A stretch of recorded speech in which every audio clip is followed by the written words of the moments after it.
The sound of the roar hit him like a physical blow. It was not the roar of dominance or triumph. It was the sound of absolute authority, of power that could not be questioned, of a force that was superior in every measurable way. Callie heard that roar and felt his entire body respond with a cascade of hormones and instincts that had nothing to do with choice or reason. His body was telling him something that his pride and his ego had been refusing to accept. He was outmatched. The fight had lasted approximately 7 minutes. 7 minutes that felt like hours.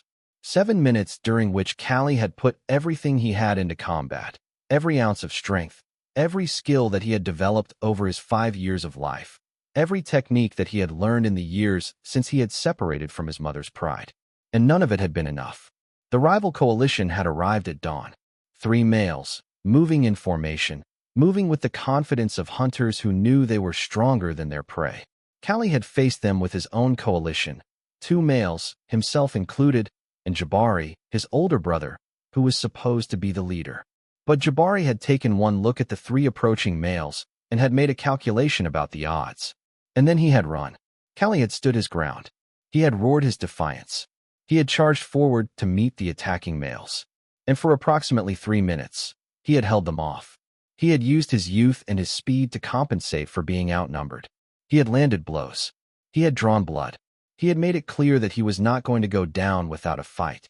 But then the largest of the 3 males, a beast of a creature with a mane so dark it was almost black and with a body that was rippling with muscle, had caught him with a swipe of his paw that had knocked Callie sideways.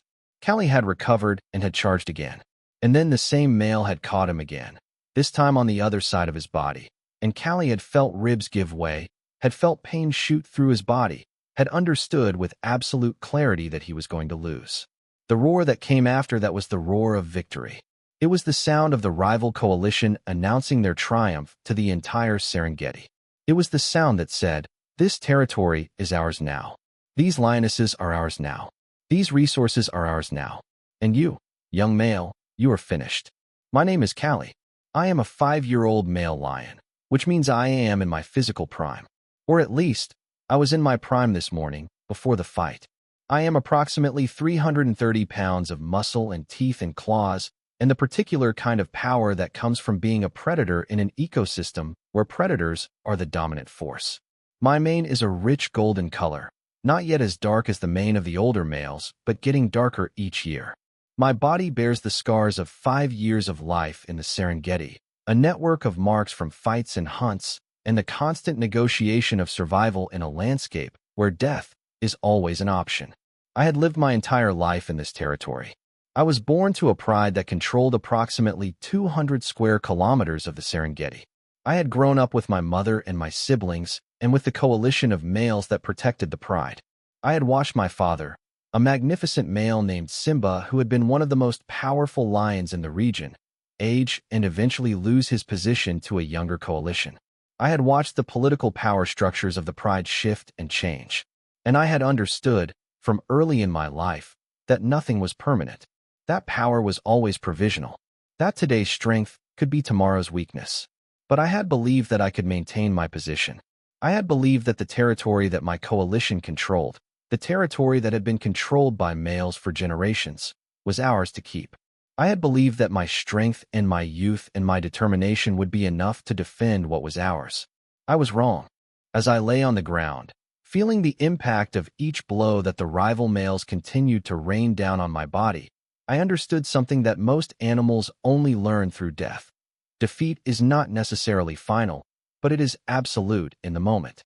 In this moment, I was being driven out. In this moment, I was being told that I no longer had a place in this territory. In this moment, I was being exiled. The pain was secondary to the humiliation. The physical injuries would heal. The broken ribs would knit back together. The lacerations on my body would scar over. But the knowledge of my defeat, the knowledge that I had stood and fought and had been found wanting, that knowledge would never heal. I got up from the ground. I was barely able to stand. My body was screaming in pain.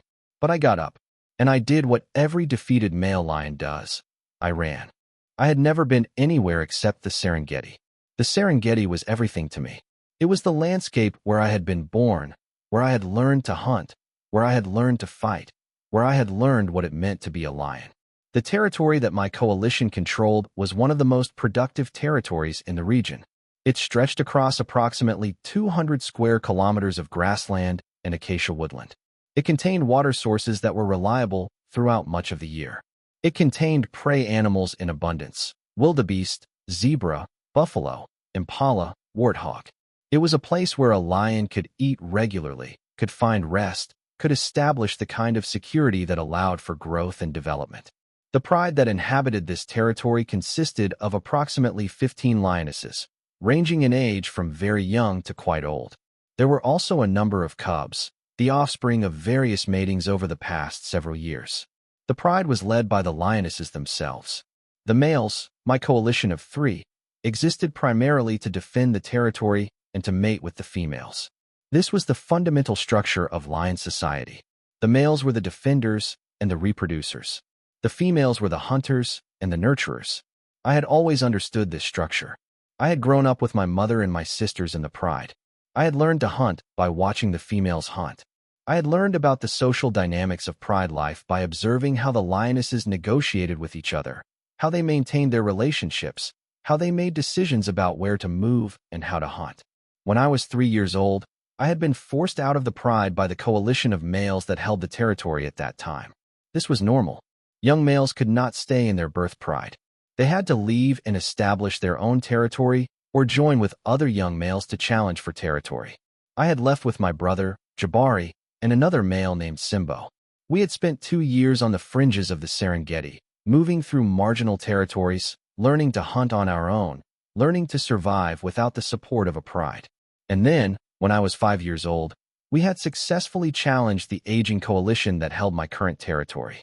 We had fought them, had defeated them, had driven them out. The 3 of us had taken control of the territory and had established ourselves as the dominant males. The lionesses had accepted us. We had mated with them. We had fathered cubs. We had begun to establish ourselves as a powerful coalition. I had believed that we would hold this territory for many years, that we would age together, would defend it together, would eventually father many offspring who would carry our genetic line into the future. I had believed that I had found my place in the world, that I had achieved what every male lion strives for: territory and the reproductive success that comes with it. I had believed a lot of things that turned out to be wrong. The rival coalition had first appeared approximately 3 weeks before the fight. They had approached from the eastern edge of the territory, moving boldly, clearly advertising their presence to any lion who was willing to pay attention. There were 3 of them, and they were massive.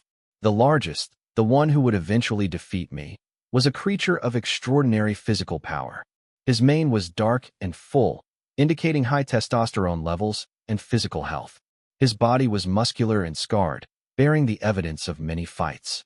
He moved with the kind of confidence that comes from winning. Lots of winning. The other 2 males were younger, perhaps 4 and 5 years old. They were strong, but not as formidable as their leader. But they were moving with the confidence of a coalition that was operating under unified strategy. They had clearly worked together before. They moved in formation. They communicated with rumbles and glances that indicated a level of coordination that my coalition had never achieved. Jabari had wanted to challenge them immediately. Jabari was my older brother, and he had assumed the leadership of our coalition when we first took the territory. He was strong and proud and had never lost a fight in his life. He had assumed that his record would continue. We are 3 as well, Jabari had said to me and Simbo in the evening after the rival coalition had first appeared. We hold territory. We have the advantage of knowing the landscape. We should challenge them now, drive them out before they become entrenched. But Simbo had counseled caution. Simbo was older than Jabari, though not as physically dominant. Simbo was the strategist of our coalition. We should observe them, he had said. We should understand what we are dealing with before we commit to conflict. For 2 weeks, we had done exactly that. We had observed the rival coalition as they moved through our territory. We had watched them hunt. We had watched them interact with each other. And with each day that passed, I had become increasingly certain that Simbo was right to counsel caution. These males were not like any coalition we had faced before. They were efficient. They were coordinated. They were dangerous in ways that went beyond physical size. On the day of the fight, the rival coalition had approached the waterhole where our pride was drinking. This was a direct challenge. This was a statement that said, "We are here, we are not afraid, and we are prepared to dispute your control of this territory." Jabari had roared his response. He had moved forward to meet them, and I had followed him, believing that we would fight together, believing that our knowledge of the territory and our commitment to defending it would be enough. I ran for approximately 2 kilometers after I fled the fight. I ran until my injured body could no longer support movement at that speed. Then I slowed to a walk, and then I stopped. I found myself in a dense acacia thicket, and I collapsed into it, trying to hide, trying to process what had happened. The pain was overwhelming. One of my ribs was definitely broken. I could feel it every time I breathed, feel the sharp jabs of pain that came with each inhalation. My face was swollen where the rival male's claws had caught me. My body was covered in lacerations that were bleeding steadily, dripping blood onto the ground beneath me. But the physical pain was secondary to the emotional pain. I had lost. I had stood and fought, and I had lost. The territory that I had believed was mine, that I had fought to gain, that I had spent months defending and maintaining, it was gone. The pride that I had mated with, that I had sired cubs with, that I had believed would remember me, they now belonged to the rival coalition. And where was Jabari? Where was Simbo? Had they survived the fight? Had they also been driven out? Or had they found some way to defend the territory while I was running for my life? I did not know. I could not know. And the not knowing was a kind of torture all its own. For 3 days, I remained hidden in that thicket. I did not eat. I did not drink. I did not move more than a few meters from where I had collapsed. I simply lay there and processed the reality of my situation. On the 4th day, I heard a roar in the distance. I recognized it immediately. It was Jabari's roar, but it was different from Jabari's normal roar. It was the roar of a male without territory, the roar of an outsider. Jabari was also exiled. I roared back, a sound that was weaker than my normal roar, weakened by pain and injury and the weight of defeat. And then I waited. But Jabari did not come to me. Either he did not hear my roar, or he did not want to find me. Either way, I was alone. On the 5th day, I left the thicket. I was weak and injured and uncertain, but I could not stay in one place. The rival coalition would be consolidating their control of the territory. They would be patrolling the borders, marking their scent, establishing their dominance. I needed to be away from this place. I needed to be somewhere that was not associated with my defeat. I walked east, moving away from the territory that I had lost. I did not know where I was going. I did not have a plan. I only knew that I could not stay where I was. The landscape changed as I moved away from my former territory. The abundant grasslands gave way to more marginal habitat. The prey animals became less common. The water sources became more difficult to find. I was moving into territory that was less productive, less competitive, and therefore less populated by other lions. This was the landscape of the outsider. This was the place where exiled males lived. This was where we went when we lost our territories, when we were too old or too injured to fight for new territories, when we were simply trying to survive without hope of establishing ourselves as dominant males. I had spent time in this kind of landscape before, when I was a young male leaving my birth pride. But that had been different. Then, I had been moving with Jabari and Simbo. We had been a coalition, and our goal had been to establish ourselves and reclaim territory. Now, I was alone, and my only goal was to survive. Hunting alone was different from hunting with a pride or with a coalition.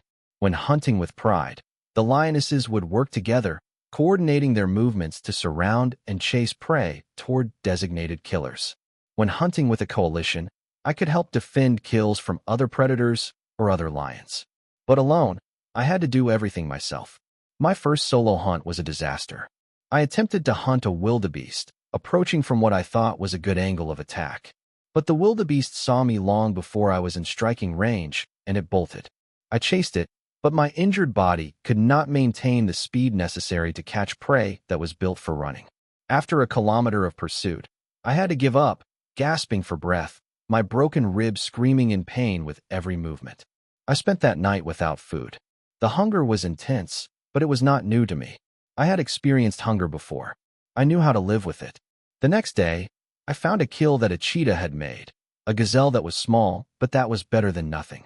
I ate it quickly, knowing that if other predators discovered it, I would lose it. My body, weakened by injury and starvation, began to recover slightly. Over the next week, I began to develop strategies for hunting alone. I learned to position myself near water sources where prey animals came to drink. I learned to hunt smaller prey, gazelle and young warthog, rather than attempting the larger prey that I would have hunted with the pride. I learned to accept partial meals, eating what I could catch rather than waiting for the perfect opportunity. My body was healing as well. The broken rib was beginning to knit back together. The lacerations were scabbing over. The swelling in my face was diminishing. I was beginning to move more easily, though I knew that I would carry the memory of this injury in my body for a long time to come. By the end of the first month in exile, I had developed a kind of routine. I would move through the marginal territories, following the water sources and the prey animals. I would hunt when I could catch something. I would rest in the heat of the day and move in the relative cool of morning and evening. I would avoid other lions, both males and females, recognizing that an injured, exiled male had no place in the complex political structures of pride life. The Serengeti was a vast landscape, and within it, there were many ecosystems and many different communities of lions. The most productive territories, like the one I had lost, were tightly controlled by powerful coalitions. But the margins, the areas between territories, the drought-stricken regions, the places where prey was scarce and unpredictable, these areas were home to transient males like myself. Some of the exiled males I encountered were old, broken creatures who had been driven from their territories years ago and who had adapted to life on the margins. I saw one male who was missing an entire eye, presumably from a fight years in the past. He was thin and scarred and moved with the kind of slow caution that comes from long experience with danger. Other exiled males were younger, like myself, more recently driven from territories or never having established one in the first place. Some of them were moving through, on their way to challenge for new territories or to find coalitions to join. Others seemed to have accepted exile as a permanent condition. I did not interact much with these other males.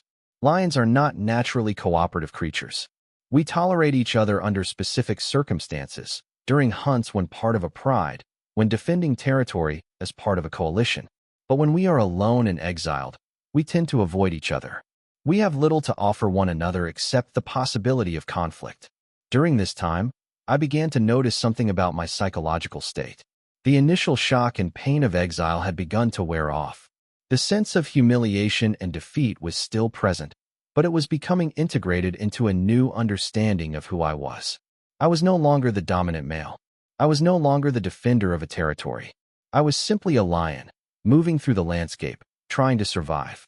And in some strange way, this realization was almost liberating. As the dominant male, I had carried the weight of responsibility. I had had to think about defending the territory, protecting the kills from other predators, maintaining the dominance hierarchy with my coalition partners. As an exiled male, none of these responsibilities applied to me. I could simply exist. By the end of the second month in exile, my body had largely recovered from the physical injuries of the fight. The broken rib had knitted back together. The lacerations had become scars. The swelling had disappeared. I was moving almost normally, though I knew that I would never fully recover the speed and agility I had possessed before the injury. The psychological recovery was slower. There were moments when I found myself remembering the fight in vivid detail. The moment when I had realized I was going to lose, the sound of the rival male's roar, the physical sensation of being beaten down. These memories would come to me unbidden, and I would feel a cascade of emotions. Shame, anger, a kind of regret that seemed disproportionate to the situation. But there were also moments when I found myself appreciating aspects of my exile. There was a certain peace in not having to maintain dominance anymore. There was a freedom in moving through the landscape without the constant vigilance that was required of a territorial male. There was a kind of simplicity to my existence that had not been present when I had been responsible for defending territory. I began to hunt more successfully. My technique was improving. I was learning to anticipate prey behavior in ways that I had not fully understood before. I was learning to use the landscape to my advantage, understanding that hunting alone required a different kind of strategy than hunting with others. During this period, I also began to develop a deeper understanding of the landscape itself. When I had been the dominant male of a territory, I had known it from the perspective of ownership. I knew where the best hunting grounds were, where the water sources were, where the pride was most likely to den. But now, moving through the marginal territories, I was learning the landscape from a different perspective. I was learning the subtle variations between different areas, the places where prey animals gathered in dry season, the locations where water persisted underground even when surface sources disappeared. By the third month in exile, I had developed a fairly stable territory, though I would not have called it that, since claiming territory was the privilege of males with the strength to defend it. More accurately, I had developed a circuit that I followed regularly. I knew the water holes that I relied on. I knew the hunting grounds that were most productive. I knew the paths that I followed from one area to another. It was during one of these circuits that I encountered him. He was an old male, perhaps 12 or 13 years old, which would have made him elderly in lion years. He was thin, with a mane that was faded and tattered. He was moving slowly, deliberately, as if every step required conscious effort. I recognized immediately what he was, an exile, an old male, like me, living on the margins of the Serengeti, surviving in the in-between spaces where the dominant males did not bother to establish control.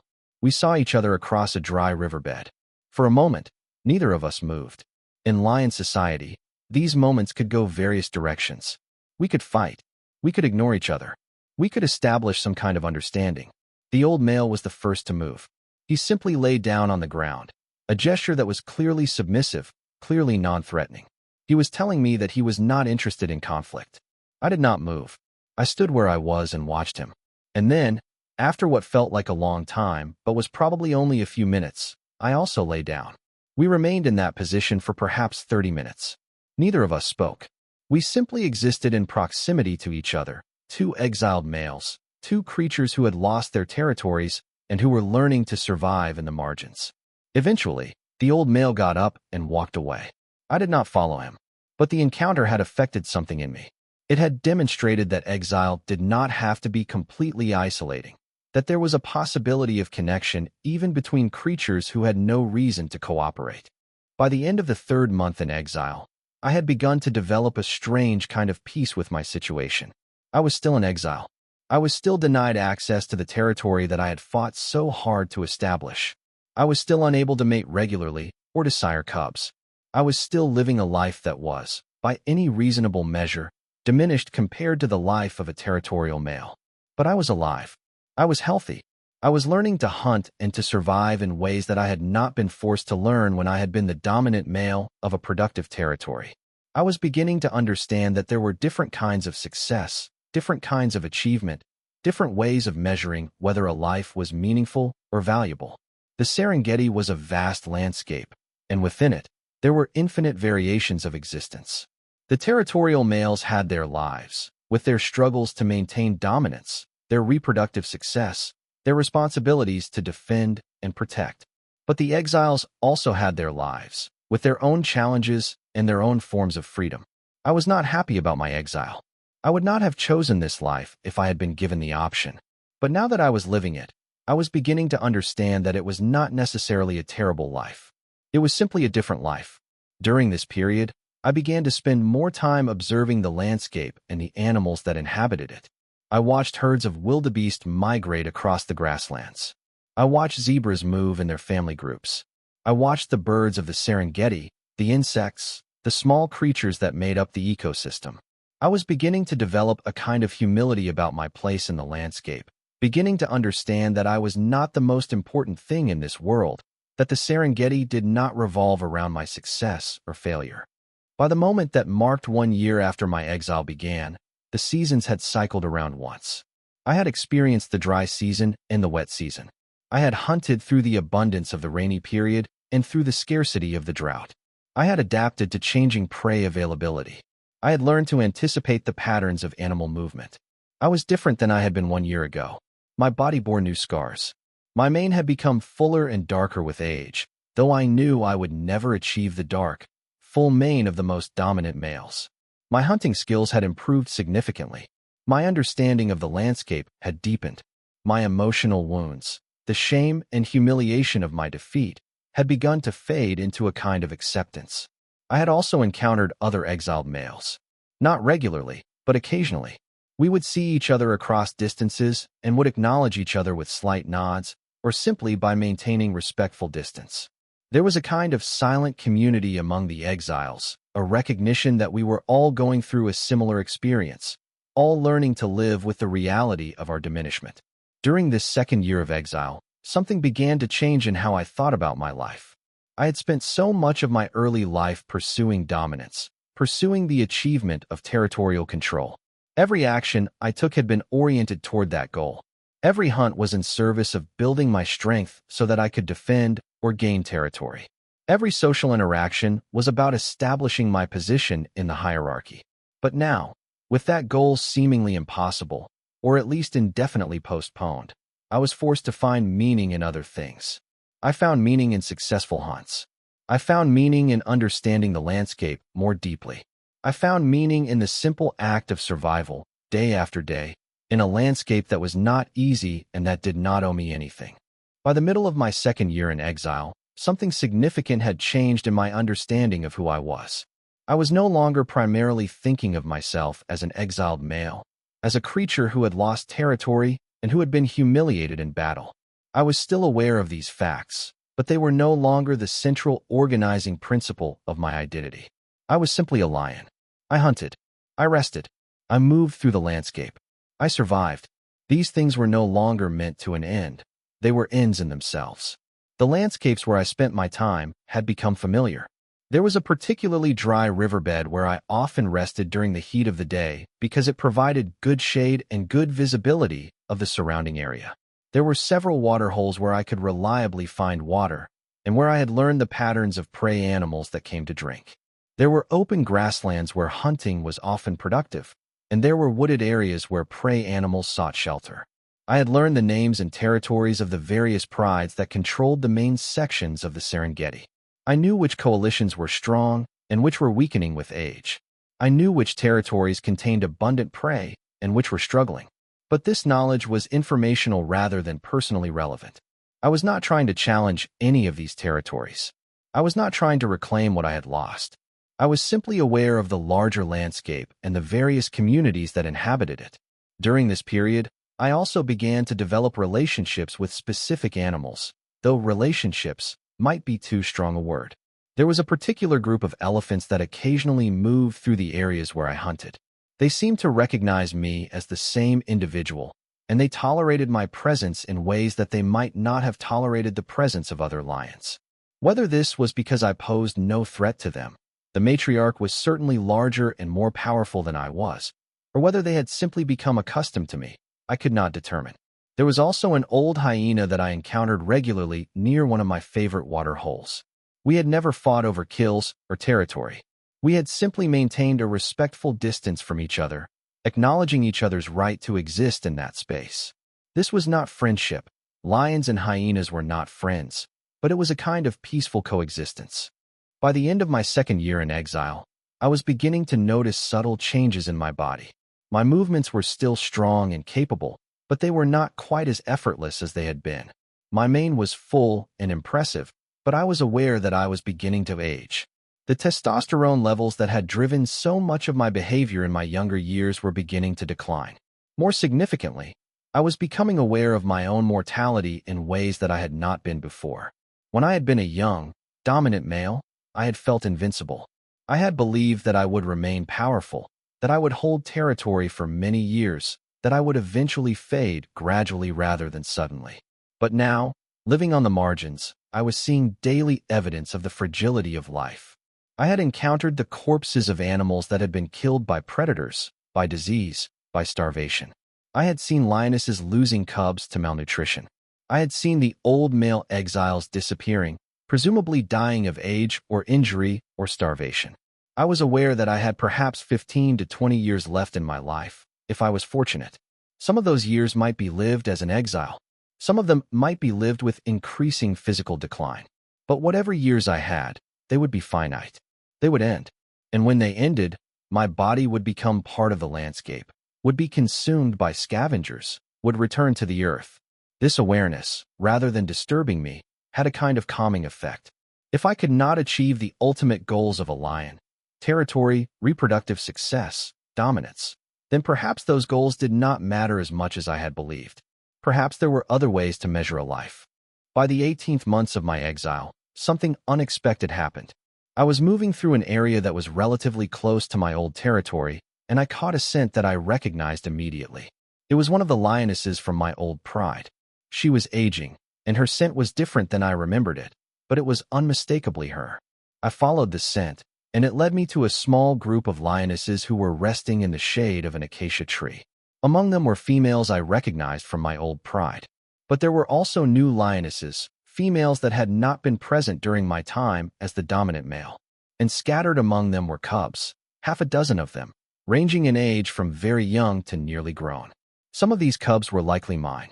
They bore the physical characteristics of my genetic line, the particular shape of the face, the color of the mane in the young males.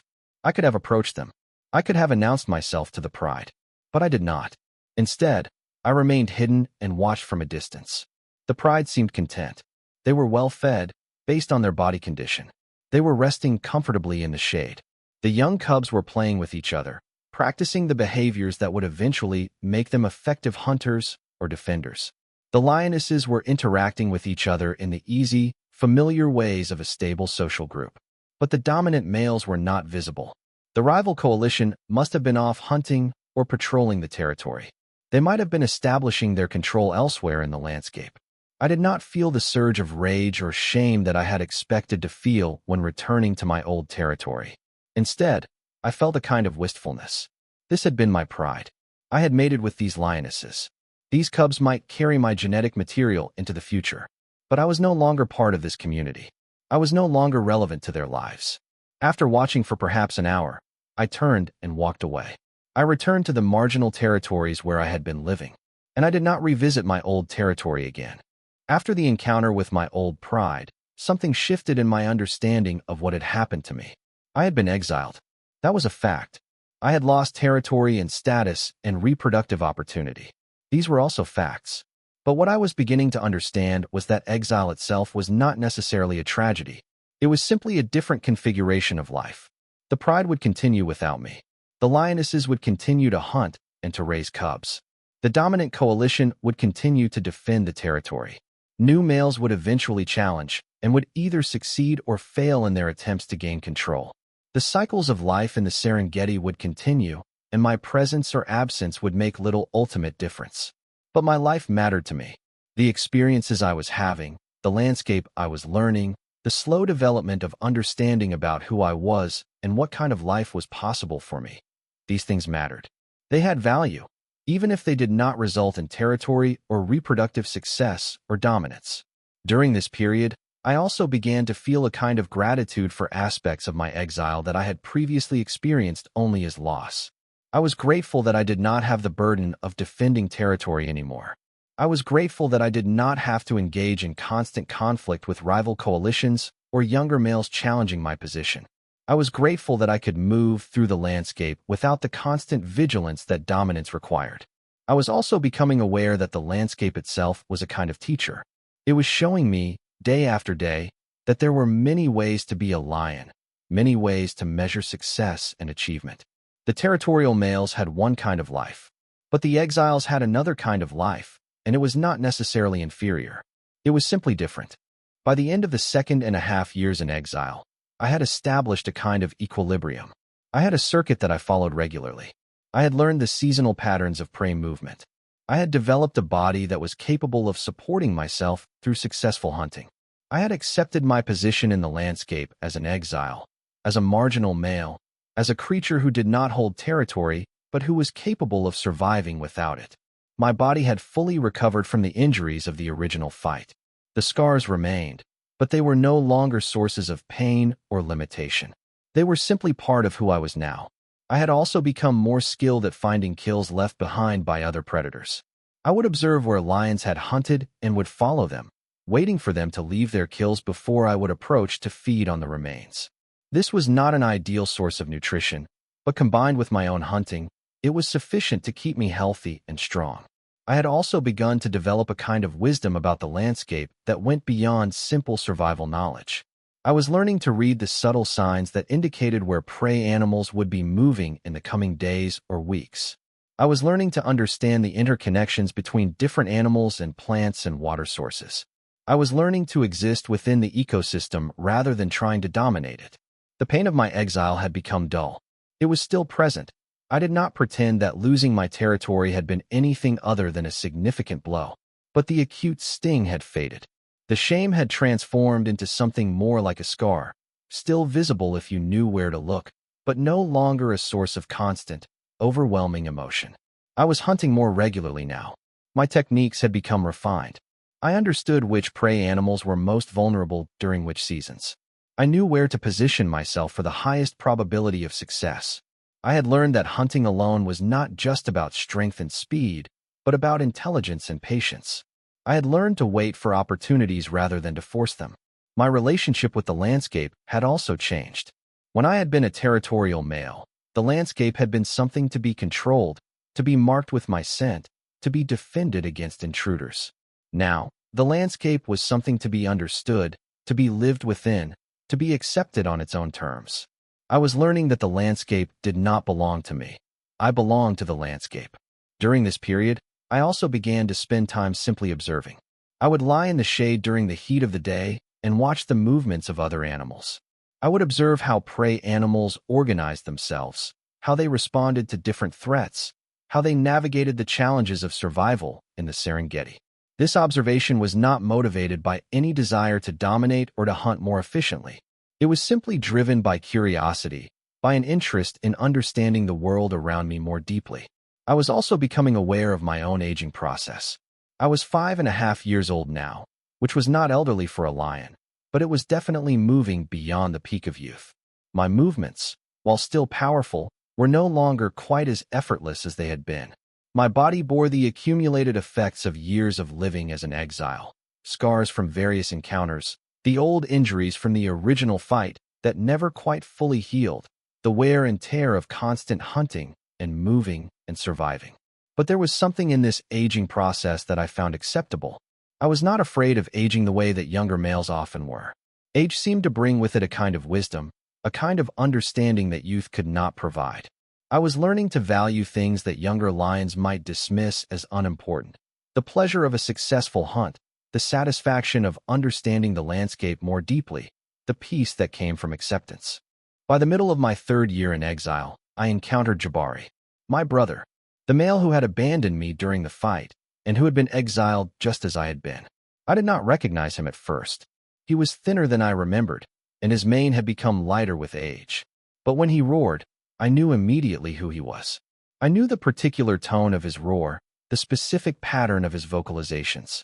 He recognized me as well. For a moment, we stood across a distance of approximately 50 meters, simply looking at each other. There was no aggression in either of us. There was simply 2 exiled males, 2 brothers, meeting after years of separation. I did not know whether he had spent the last 3 years thinking about me, wondering what had happened to me, feeling guilt about abandoning me during the fight. But I suspected that he had his own journey, his own process of learning to survive as an exile, just as I had mine. After the initial moment of recognition, he turned and walked away. I did not follow him. We did not need to interact. The encounter was simply a moment of acknowledgement, a brief connection between 2 creatures who shared a history but who were now living separate lives. But the encounter affected me more than I would have expected. It reminded me that I had not been alone in my exile, that others had shared similar experiences, that the loss of territory was something that many males faced and somehow survived. I found myself thinking about Jabari for days after our encounter. What had his exile been like? Had he also learned to find peace in a life without territory? Or was he still struggling with shame and the desire to reclaim what he had lost? Had he remained bitter about the defeat, or had he moved past it? I would never know the answers to these questions. But the encounter had served as a reminder that my experience, while deeply personal to me, was not unique. Every exiled male in the Serengeti had a story. Every exiled male had faced the same moment of recognition that their life would not be what they had imagined or hoped for. The encounter also made me aware of something else. I had changed. When I thought about the fight now, about the moment when I had realized I was losing, about the shame of running away, I did not feel the same intensity of emotion that I had felt 3 years ago. The wound had scabbed over. It was still visible, but it was no longer bleeding. By my 4th year in exile, I had developed a comprehensive understanding of what my defeat had actually meant. It did not mean the end of my life. It did not mean that I was worthless or inadequate. It had simply meant that I was not the strongest male in that particular circumstance at that particular time. Strength itself, I was beginning to understand, was a complex thing. The rival coalition that had defeated me possessed a particular kind of strength. They were larger, faster, more coordinated in combat. But strength also existed in other forms. The strength to survive without territory, the strength to find meaning in a life that did not match the idealized version of lion existence that I had been taught, the strength to accept what I could not change, and to find purpose within those constraints. I was also becoming aware that my exile had taught me things that I would not have learned if I had remained a territorial male. I had learned humility. I had learned that dominance was temporary and contingent. I had learned that there were other ways to live besides dominance and competition. During this period, I began to feel a strange kind of peace about my defeat. Not happiness. I did not wish that I had never been exiled, but an acceptance, an understanding that this had been my path, and while it was not the path I would have chosen, it was not necessarily a bad path.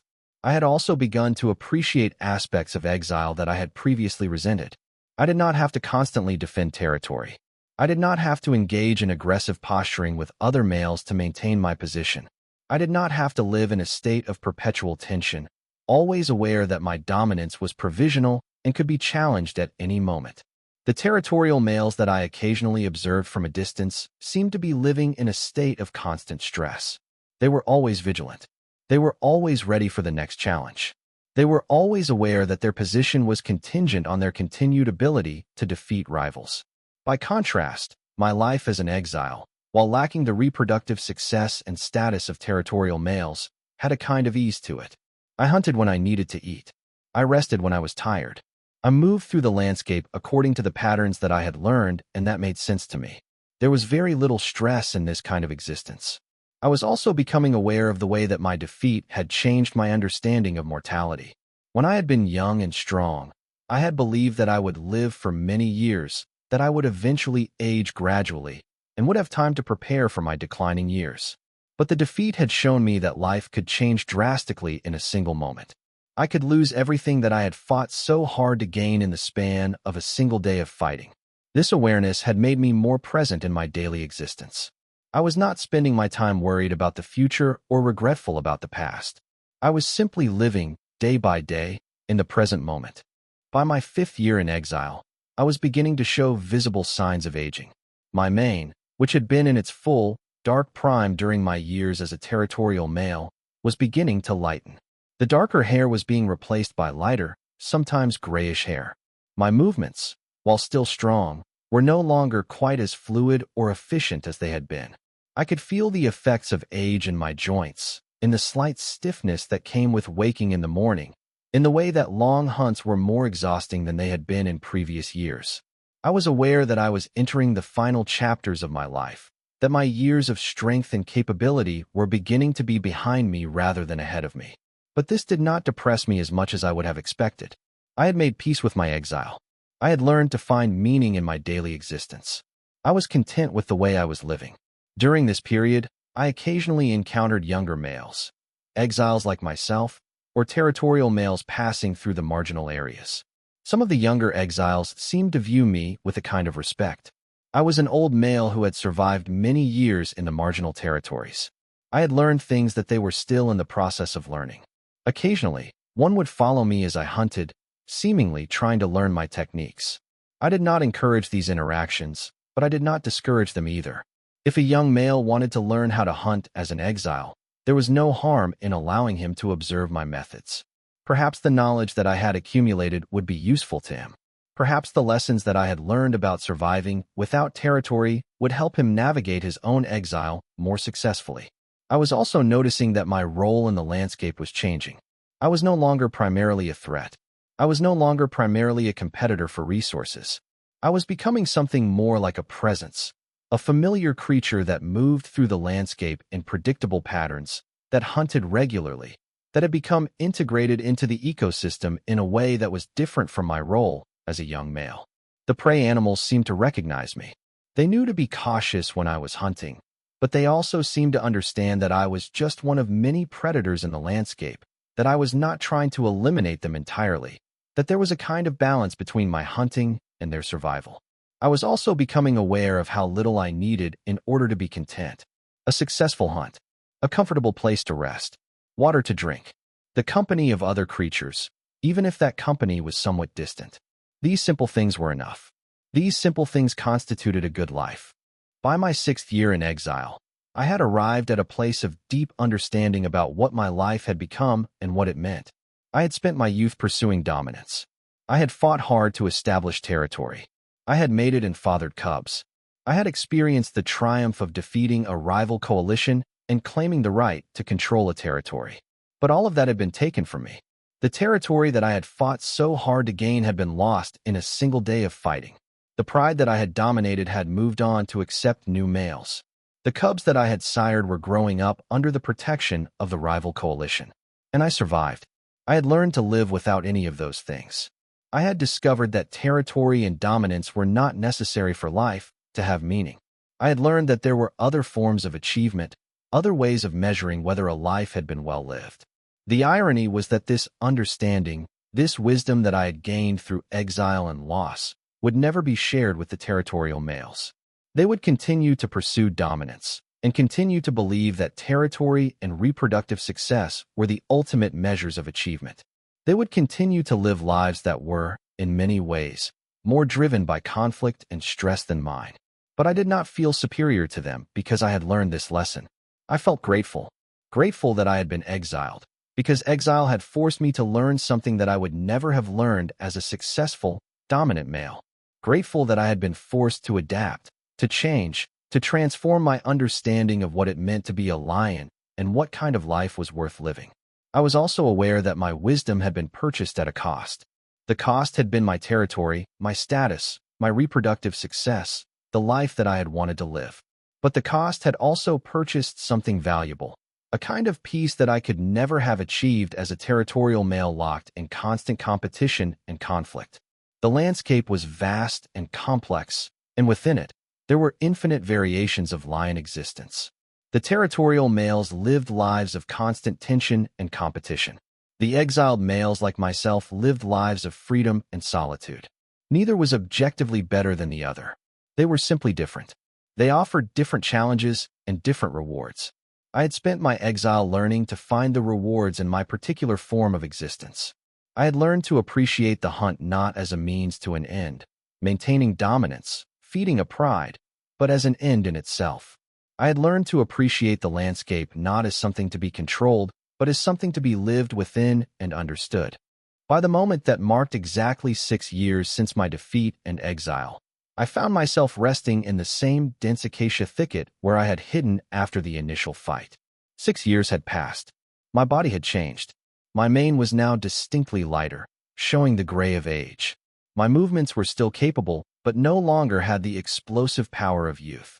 My scars had become part of my normal appearance, so integrated into my physical being that I no longer thought of them as evidence of specific injuries. I had returned to this location not with any sense of nostalgia or regret, but simply because it was part of my regular circuit. I knew this place. I understood the hunting patterns here. I was comfortable in the landscape.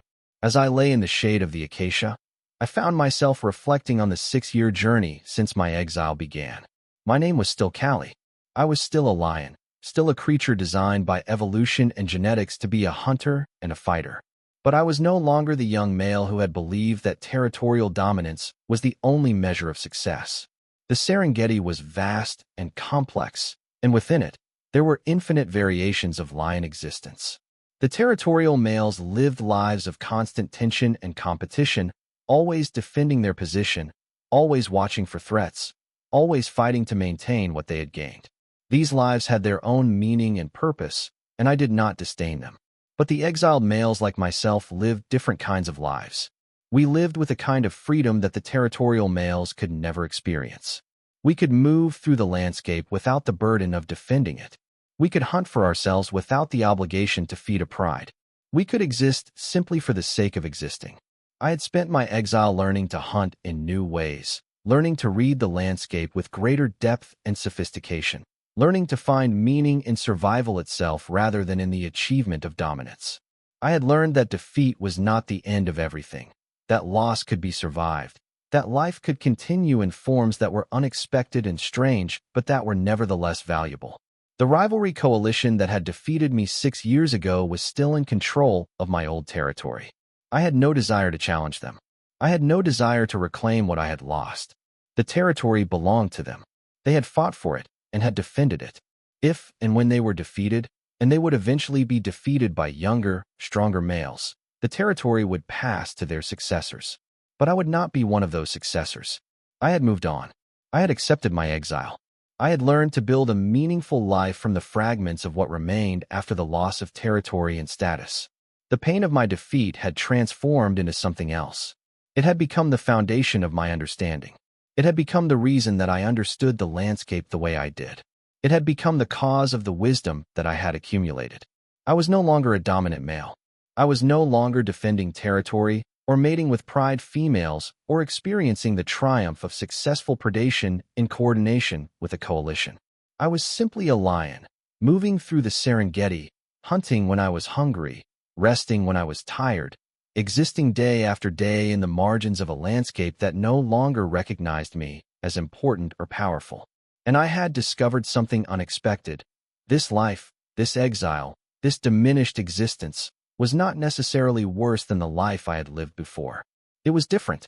It was harder in some ways and easier in others. But it was a life. It was real. It was mine.